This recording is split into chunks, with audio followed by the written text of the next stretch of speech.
But back then, they were handwritten comments by the teacher. And from kindergarten through 4th grade, they always said the same thing. If Kimmy wouldn't talk so much. If Kimberly would entertain her work as much as she entertains the class. If Kimmy would apply herself and spend more time at her desk than she does at mine telling me stories. You were one of them, weren't you? I would get my report card and go home, and I'd get in the line of kids, and it would be my turn. I'd try and stay at the end so that I could prolong what I had to deal with my mother. The minute she saw me, she'd cluck her tongue and shake her head, and she'd take the report card, look at the grades, turn it over, and she'd write the same comment every year, every teacher, every semester. We've tried everything. And it was that way until 5th grade when I found Mrs. Ord, or rather she found me. Mrs. Ord was a ramrod straight woman, button-down shirt, pencil skirt, sensible rubber-soled shoes, a high beehive of shellac brown hair, lips pursed firm in determination, painted in coral number 72 and ready to set us on the sea of destiny.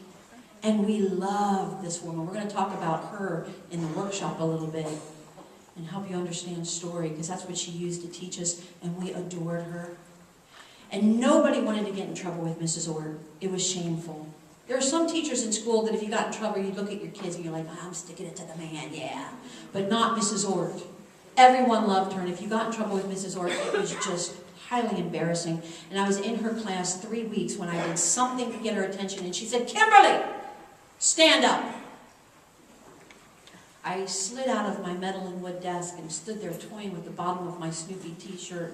And I said, yes, ma'am. And she said, you have a gift. It is the gift of gab. And with it, young lady, you can rule the world.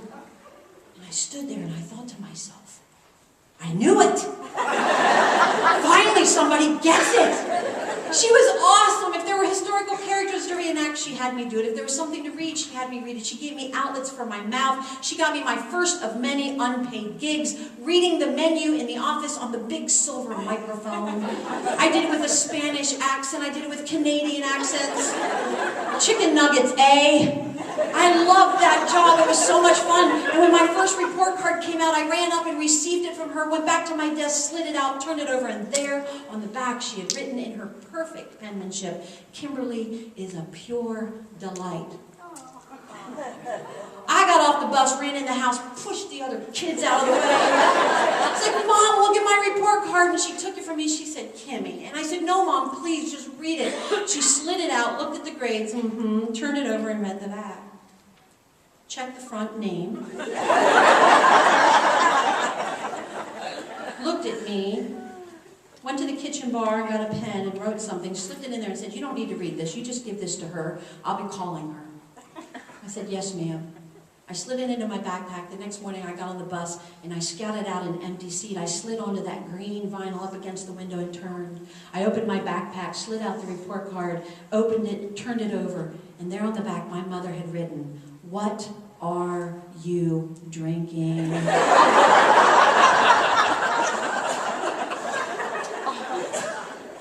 She's real funny. You know, 5th grade is difficult. And to slide onto Mrs. Ord's lap and wrap my arms around her and thank her would have been social devastation. 5th grade is hard. There's things popping out all over. Am I a kid? Am I a teenager? We even have kind of coined a term, tweenagers, because it's such a confusing time of life. And it would have not been good for my reputation to slide onto her lap and thank her. But sometimes we do not understand the value of a moment until it becomes a memory. And now, in hindsight, knowing what I know now, I would get at the end of the recess line. And as all my friends filed out the double metal doors onto the playground, I would slip back into that classroom. And I would walk up to Mrs. Ord, and I would get on her lap and throw my arms around her and say, thank you, thank you, thank you for teaching me that I do not need to fit in anybody's box. In the dictionary, a lap is defined as a physical place of rest and security.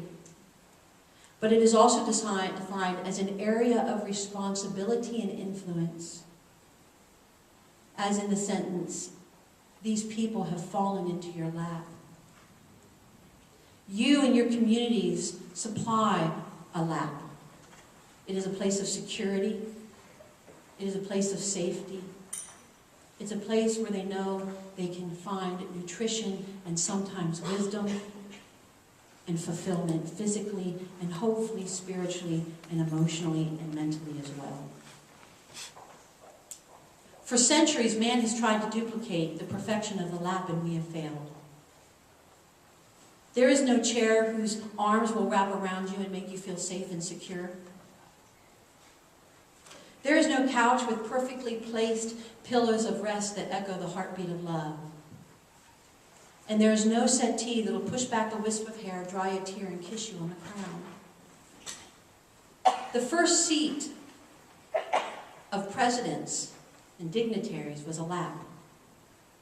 The first throne of kings was a lap.